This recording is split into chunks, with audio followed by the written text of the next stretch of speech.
The Lord said to Moses and Aaron, "Speak to the Israelites and say to them, when any man has an unusual bodily discharge, such a discharge is unclean. Whether it continues flowing from his body or is blocked, it will make him unclean. This is how his discharge will bring about uncleanness.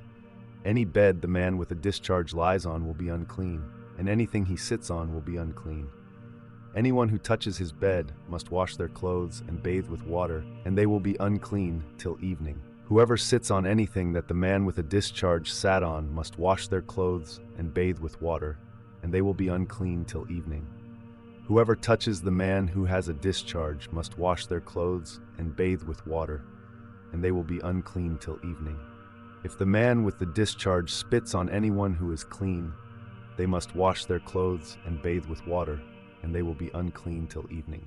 Everything the man sits on when riding will be unclean, and whoever touches any of the things that were under him will be unclean till evening. Whoever picks up those things must wash their clothes and bathe with water, and they will be unclean till evening. Anyone the man with a discharge touches without rinsing his hands with water must wash their clothes and bathe with water, and they will be unclean till evening. A clay pot that the man touches must be broken, and any wooden article is to be rinsed with water. When a man is cleansed from his discharge, he is to count off 7 days for his ceremonial cleansing.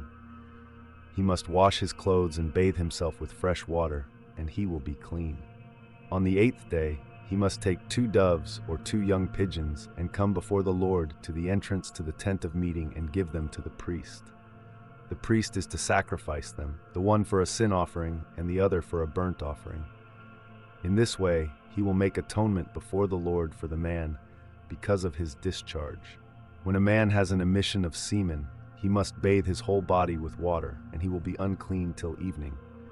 Any clothing or leather that has semen on it must be washed with water, and it will be unclean till evening. When a man has sexual relations with a woman and there is an emission of semen, both of them must bathe with water, and they will be unclean till evening. When a woman has her regular flow of blood, the impurity of her monthly period will last 7 days, and anyone who touches her will be unclean till evening. Anything she lies on during her period will be unclean, and anything she sits on will be unclean. Anyone who touches her bed will be unclean. They must wash their clothes and bathe with water, and they will be unclean till evening. Anyone who touches anything she sits on will be unclean. They must wash their clothes and bathe with water, and they will be unclean till evening. Whether it is the bed or anything she was sitting on, when anyone touches it, they will be unclean till evening. If a man has sexual relations with her and her monthly flow touches him, he will be unclean for 7 days. Any bed he lies on will be unclean. When a woman has a discharge of blood for many days at a time, other than her monthly period, or has a discharge that continues beyond her period, she will be unclean as long as she has the discharge, just as in the days of her period. Any bed she lies on while her discharge continues will be unclean, as is her bed during her monthly period, and anything she sits on will be unclean, as during her period. Anyone who touches them will be unclean. They must wash their clothes and bathe with water, and they will be unclean till evening. When she is cleansed from her discharge, she must count off 7 days, and after that, she will be ceremonially clean. On the 8th day, she must take 2 doves or 2 young pigeons and bring them to the priest at the entrance to the tent of meeting. The priest is to sacrifice one for a sin offering and the other for a burnt offering. In this way, he will make atonement for her before the Lord for the uncleanness of her discharge. You must keep the Israelites separate from things that make them unclean, so they will not die in their uncleanness for defiling my dwelling place, which is among them.